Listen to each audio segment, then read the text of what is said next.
नमस्कार मंडळींनो, मी सिद्धार्थ शेडगे तुमचं पुन्हा एकदा स्वागत करत आहे माझ्या युट्यूब चॅनलवर. तर बघा आता मंडळींनो, वाडी रत्नागिरीची ज्योतिबाची यात्रा जवळ आली आणि ज्योतिबाच्या यात्रेचं नाव घेतलं की आपल्या सर्वांच्या पुढे सर्वात पहिल्यांदा नाव येतं या पाडीच्या सासनकाठी क्रमांक 1चं. तर बघा आपण त्यासाठी पाडी या गावात आलोय आणि वाडी रत्नागिरीची यात्रा थोड्याच दिवसात आहे आणि त्यासाठी बघा आज माझ्या बॅकग्राऊंडला दिसत असलेल्या बैलगाड्या त्या आता वाडी रत्नागिरीला जाणार आहे. तर त्यासाठी आपण त्या कशा जातात आणि काय काय प्रोसिजर असते त्यांची ते सगळं आपण आज बघणार आहे. तर आज ते सगळं बघण्यासाठी आपला ब्लॉग बघत राहा. चला आता आपण जाऊया बाकी सगळं बघायला.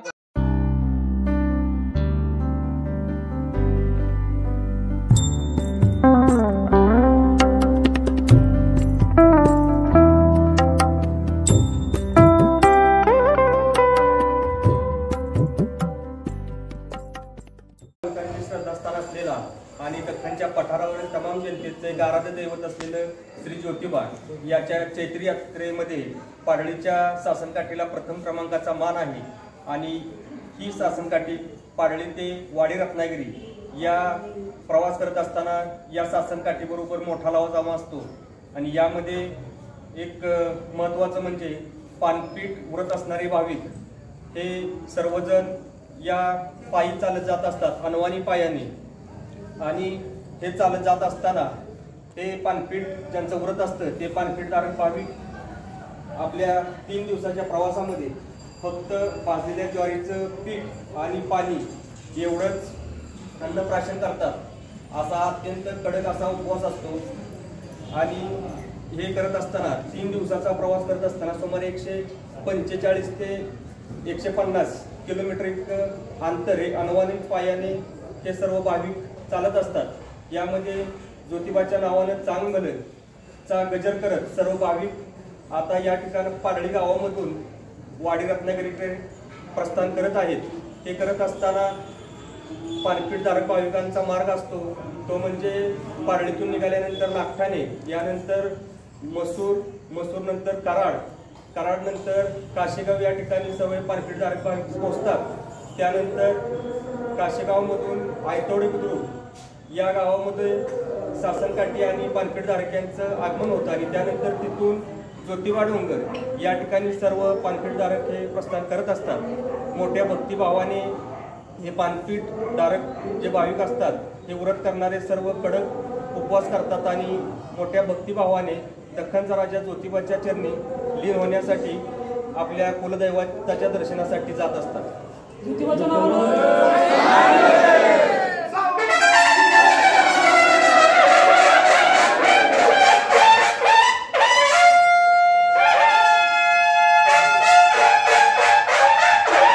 तर बघा आता मंडळींनो, आताच आपल्याला त्यांच्या गावातील एका माणसाने की माहिती दिली की ते पानपीठवाले लोक काय असतात.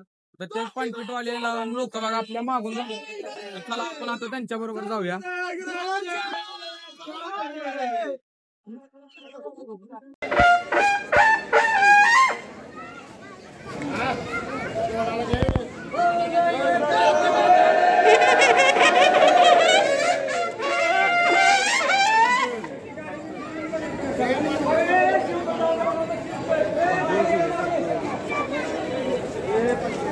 तर बघा आता मंडळींनो, आत्ताच बघा पानपीठवाले लोक पुढे गेलेत आणि त्याच्यानंतर आता इथं गावात त्यांची सभा होती आणि बैठकीत त्यांची पुढं काय यात्रेचा प्रारंभ असतो तो सगळे सांगतात ते. आणि आता थोड्याच वेळात बघा इकडे आता सभा चालू होणार त्यांची. तर आता सभा कशी असते ते आपण बघून घेऊया.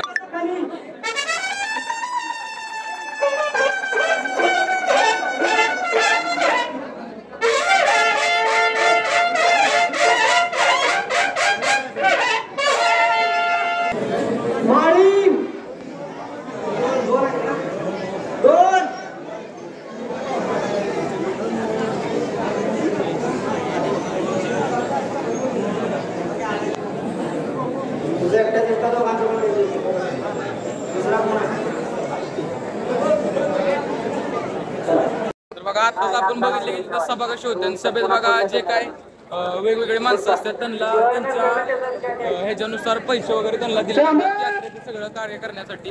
आणि आता बघा या आपल्या पाठीमागे सगळ्या बैलगाड्या दिसतात. आता ह्याच बैलगाड्या थोड्याच वेळात बघा प्रस्थान होणार आहेत. तर त्यांची रचना वगैरे बघून घेऊ. बैलगाड्यांबरोबर त्यांना बैलांना खाण्यासाठी म्हणजे चारा वगैरे सगळा घेऊन नेलेला असतो. अशा प्रकारे बैलगाड्या सगळ्या बांधून ठेवलेल्या आहेत आणि आता थोड्या वेळात जाणार बघा.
तर बघा आत्ताच आपण बघितलं सगळ्या बैलगाड्या वाडी रत्नागिरीला प्रस्थान झाल्या होत्या आणि आता इथं रात्रीची सगळी काठीची.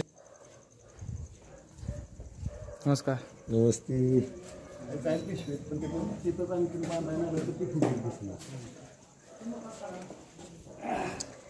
माग उडीची ताण काढत मग खालचं वजन घेतलं नाही होती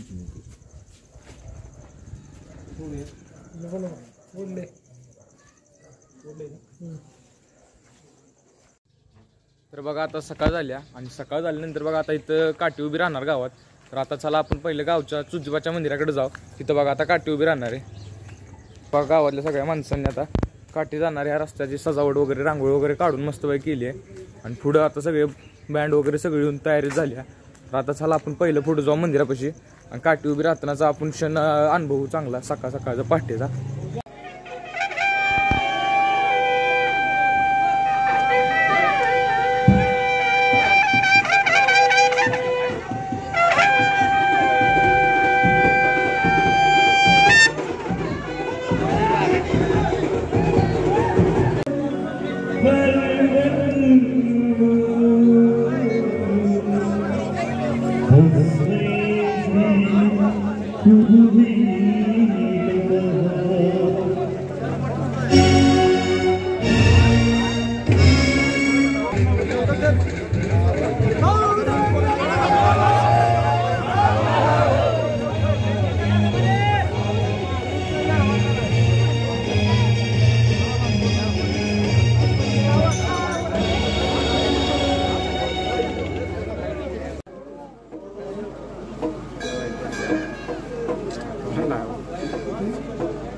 अशा पद्धतीने वाडी या गावातून सासनकाठी 1 क्रमांक वाडी रत्नागिरीला ज्योतिबाच्या यात्रेसाठी प्रस्थान झाले. तर असा हा होता आपला आज ब्लॉग. कसा वाटला ते मला कमेंट करून नक्की सांगा. भेटूया नेक्स्ट ब्लॉगमध्ये. Bye bye.